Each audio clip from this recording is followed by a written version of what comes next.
Welcome to video number 2. In yesterday's video, I asked you to consider strategy, right? Modifying your strategy. I'm not asking you to make this decision today, but you have to understand that your strategy that you currently have got you to where you are. Okay, and the first thing about strategy is you have to determine what winning is and ask yourself an honest question. Where do I want to go? And can my strategy get me there? And one of the questions I always ask when I talk to company owners is, do you have an MBA? Because I know for a fact that almost every MBA program talks about Michael Porter, who's the godfather of strategy. And Michael Porter has this thing called the 5 forces. All right, the 5 forces that every company competes against for profits. Now let's talk about these 5 forces. In some industries, I think real estate being one of them, rivals are the premier competitor. In some, it's the negotiating power of buyers. In some, it's alternatives or alternates. So as a marketing company, for example, we got our butts kicked by all 5 of these. So your business might be a little different. And that's okay. When we get on the phone and talk, we're going to walk you through which of these 5 forces is taking your profit. And remember the formula from the last video. Profit equals price minus cost. Because as we go through each of these 5, you're going to ask yourself a very simple question. How do rivals cost me money? How do they cost me profits? Because they do, and there's a very real way that you can beat them.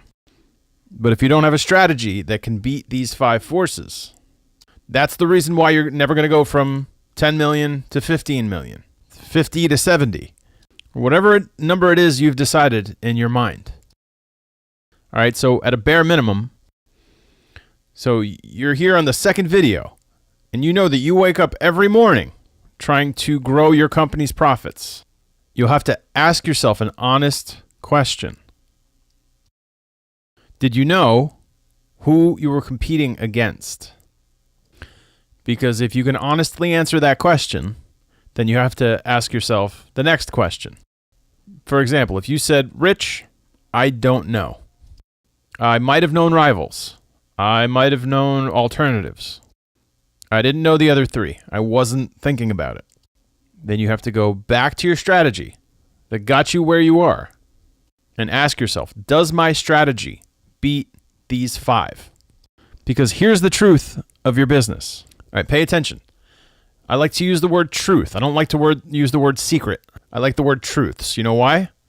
Because the word truth will never be outdated. All right? A truth is a truth. All right? All the wonderful technology in the world has to work in concert, in alignment with time-tested, proven principles. All right? People don't change. I don't care what technology you're using. It has to work against these 5 forces. Okay? Ours included. You're still going to compete against these 5. Every industry is different. So, for example, in automotive, they compete against other dealerships. There aren't really alternatives. The vast majority of the profits that they lose to rivals. So as we go through this, remember the formula. Profits, your profits, is equal to price minus cost. How do rivals affect your profits? If a rivalry is intense, then your company competes away those profits. All right, by passing it on to the buyers in the form of lower prices. If profit equals price minus cost, then lower price equals lower profits. Or you're going to have to give away more value and therefore increase your cost. So go back to the formula. Profit equals price minus cost. If costs go up, profits go down. So does your strategy effectively beat rivals? So let me tell you how we do it. Okay, as an example. All right, here's how we beat rivals. Number 1, first and foremost, we can track on a daily basis in real time and we can identify those prospects that are actively pursuing a real estate transaction. All right, they're actively pursuing the outcome that you deliver. And we can find them first before arrival. Like I said in the previous video, if you're first, you can frame the idea, you can frame the conversation, you can control the perspective, you can define what value needs to be, and you can set the buying criteria. And then everything that comes after you has to come first. Now in tomorrow's video, I'm going to tell you about the two things. Okay? At the moment, the precise moment that a prospect is ready to say yes, you as a company, to be the person that receives that yes, has to have two things. So with tomorrow's video, I'm going to show you how and what those two things are. When you are first, you have the ability to control perspective. Number two, we provide the data in the form of ownership. The targeting in the form of ownership. All right, if you own, that means you can start having conversations with prospects. We don't ever recommend ad campaigns. All right, people don't buy from websites. People don't buy from companies. People buy from people. You have to think in terms of a relationship. You build that relationship before you sell. If you own and control the data, then you can target that person and have conversations with them on multiple platforms. You can have conversations about multiple topics. You can have them as much as you want, anywhere you want. You develop a relationship the same way you start a relationship face-to-face. You have a conversation. If you own the data, you'll be the first one to have the conversation. You'll have the flexibility to have the conversation anywhere you want, as many times as you want, on any topic you want. You can help them in order to build the trust, because trust should be at the heart of a relationship. If you're first, you don't have to start selling your company or your services. As I said in the first video, you want to help them with their problem. You want to add value that way. Because once they realize the lay of the land on their problem, then they're going to know what solution to choose. And if you're the person who's educating them about the problem, and you're the expert because you have a solution to their problem, then you're going to be building trust naturally by helping them. Not saying, look how great I am. Okay? Marketing is not about programs. It's about relationships. Marketing is a dialogue, even though you're advertising to somebody. You're really having a conversation via your collateral or your landing page or your website. There's a mental conversation going on. You're having a mental conversation with me right now. Everything I say, you react to. This is not a monologue. It's a dialogue. Okay, the goal of marketing is not to make a claim about your company. The goal of marketing is to foster a conclusion, to help them see what they don't see, help them understand what they don't understand, so that they can make a smart buying decision. How you're going to show that you're the right decision? By educating them, by showing them what they need to be looking out for, then they're going to be the ones that give you their business. There's one other thing besides having a relationship that's going to make that person say yes, and we're going to talk about that tomorrow. So, in order to beat rivals, it's simple. You have to start the conversation first. You have to develop a relationship. You have to build trust by helping them first. Okay? Because prospects don't care about you. They care about their problem. There's only two things that are of interest to them. They have a problem that they no longer want, or there's a result that they want but do not have. Or you can switch out change for there's a result they want, or there's an experience they want that they do not have. The person that helps them with their problem or the result, you're helping them while not trying to sell them first and foremost, not telling them about your company. All right? You're being customer centric. You're helping first. At the end of the day, that's how you build trust. All right? You've been listening to me now for 2 videos. I'm not saying you trust me fully, but obviously you're still here, and hopefully you're learning and getting to apply what I teach you. and we're slowly developing a relationship. Okay, I'm not asking you to buy. I'm helping you fix your problem. Your problem are the 5 forces. All right, if you want to grow profits, you have 5 forces that you lose profits to. And this is how you beat rivals. Okay.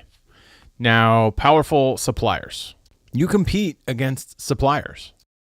Now, what do I mean? Take Google and Facebook. Right, if Google and Facebook charge higher prices or insist upon more favorable terms, they lower what? Your profits. Go back to the formula. Profits equals price minus cost. If they raise prices, your costs go up. If your costs go up, profits go down. If they change terms, your costs go up, profits go down. Do you have a solution to a powerful supplier, specifically Google and Facebook? Now, before I tell you how we do it, let me be the first one to tell you. I am not anti-Google. I am not anti-Facebook.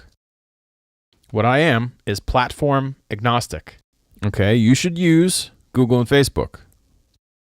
Okay, but you should have a strategy and a solution that offsets their power, that enables you to get what you want without having them control your profit.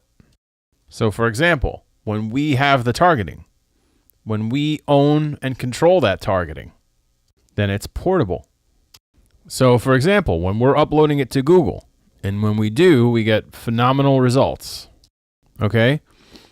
Facebook and Google work on what's called a relevance engine.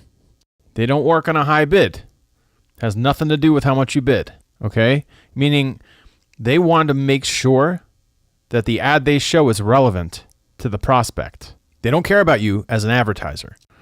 The prospect's going to come back multiple times if the ads are relevant to them. If what they get shown is always relevant to them, they're going to come back and do keyword searches. They're going to come back to Facebook and spend time, and that means more opportunity for Facebook and Google to show them ads. So if you show ads to prospects and you don't get a high click-through rate to Google and Facebook, this means the ad is irrelevant, and therefore they're going to charge you more per click. If you upload targeting that's highly relevant, because we're only targeting people, needles. We're only targeting needles, not the haystack. People that are actively pursuing the outcome that you offer as a realtor, right? They're actively shopping and researching a real estate transaction, then you're going to get a higher click-through rate. And since Google and Facebook work on a relevance engine, they're going to give you a lower cost per click.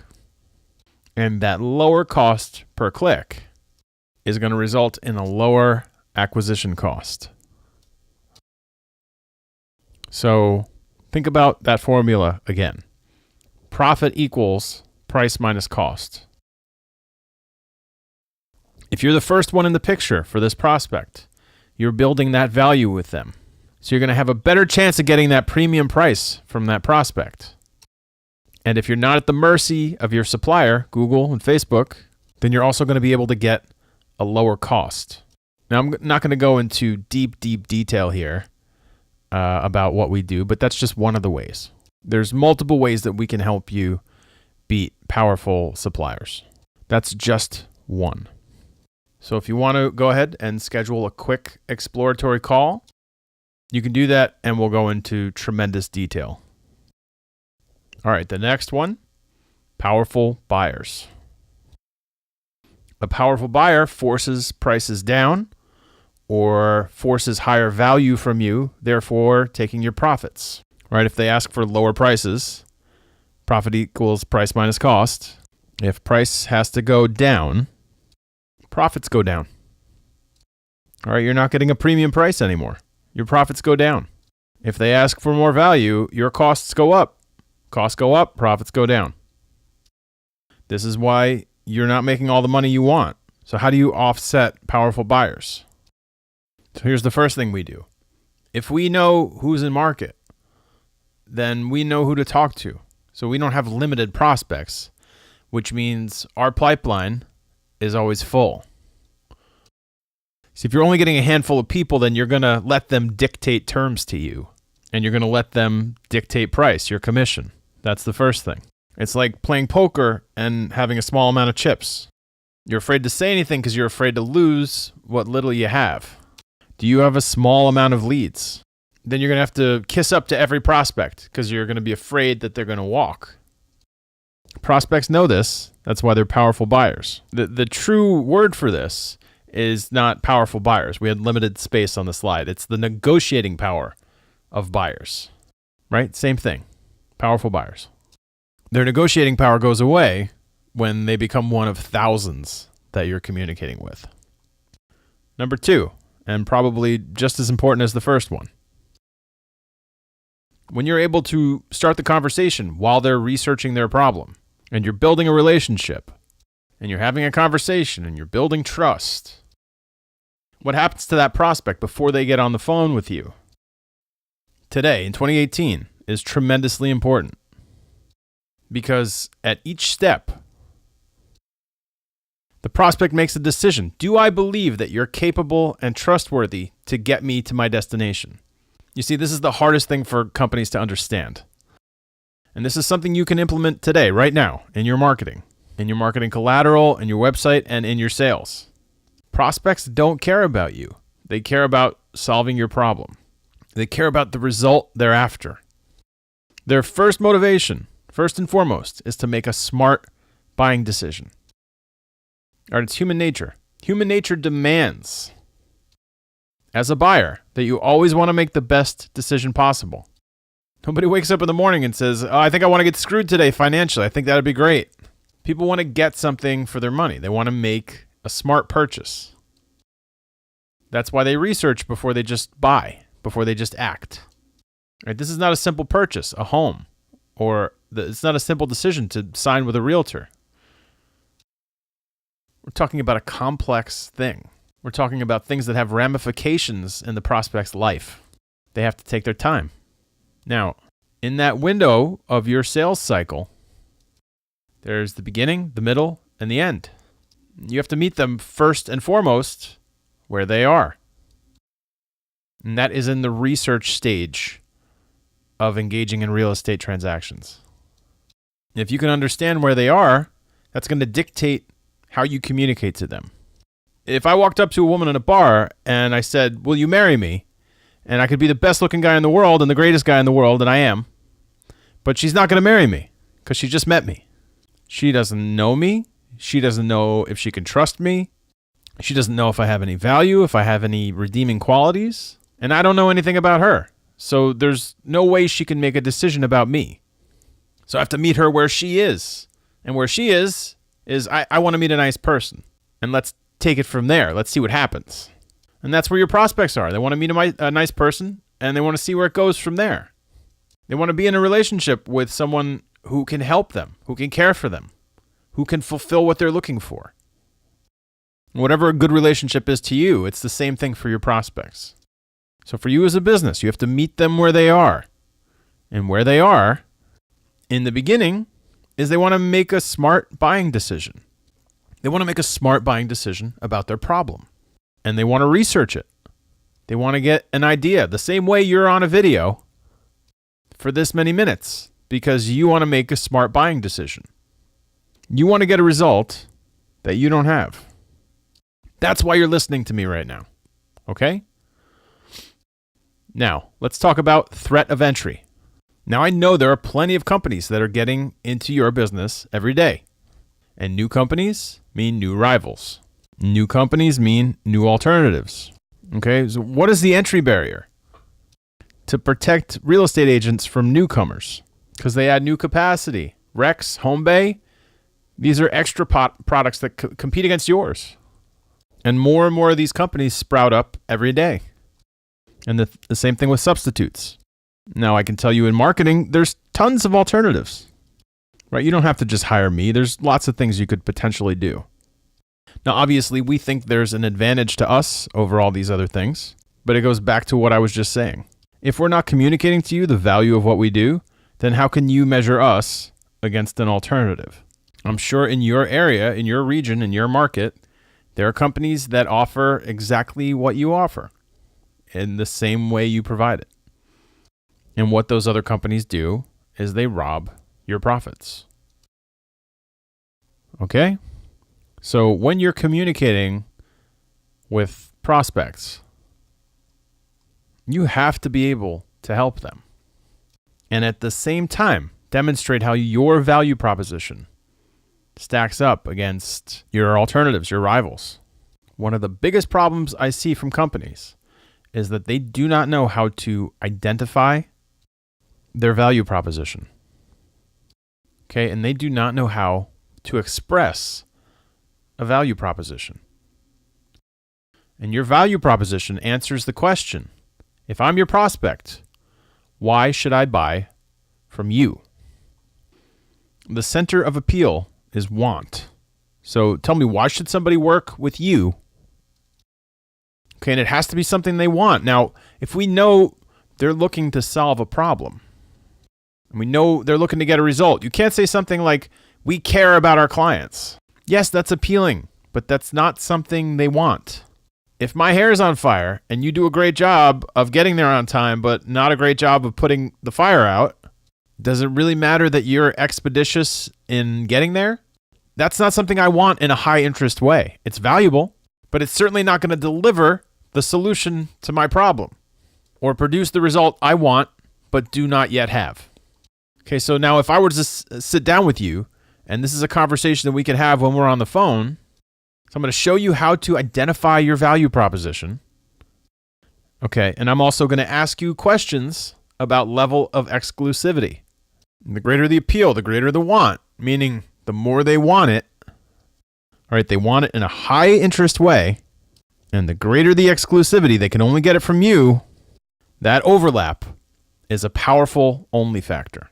All right, so you sell your only factors as a way to answer the question, if I am your ideal prospect, why should I buy from you?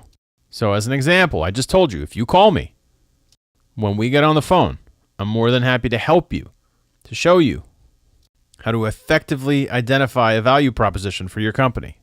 And then I'm going to show you how to express it. Because there's very simple things you can do. I'm going to show you 2 of them right now. Okay?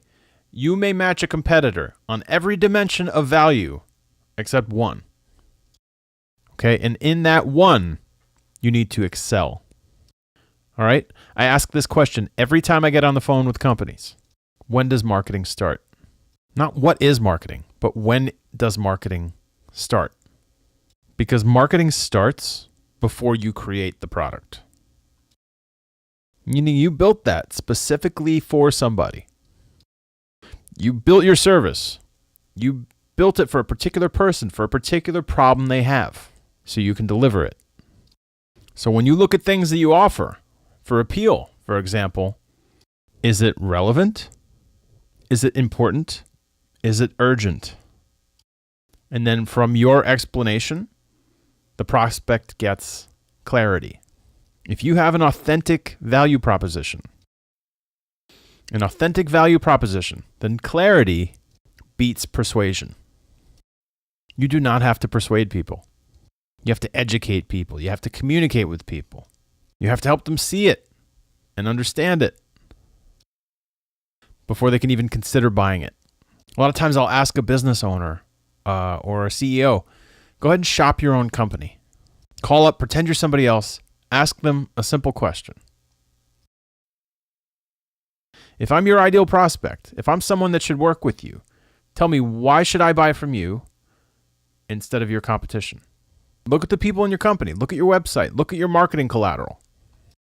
It's different every single time. Here's the thing. Every prospect has a motivation. It's the single greatest factor in somebody saying yes. Okay, think of motivation as an outcome they want. The problem, the solution to the problem. The solution that delivers the result that they don't have. Okay?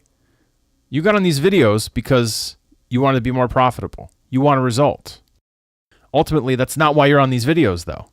You know, you've seen 2 videos at this point. You now know that your problem isn't being more profitable.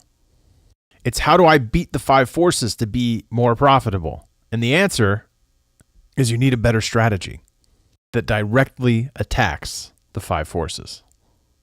In the next video, I'm going to tell you where all sales start. In 2018, the sale starts a long time before they pick up the phone and call you or send you an email. Okay? The sale starts way before. And you need to meet them there. And I'm going to show you where there is.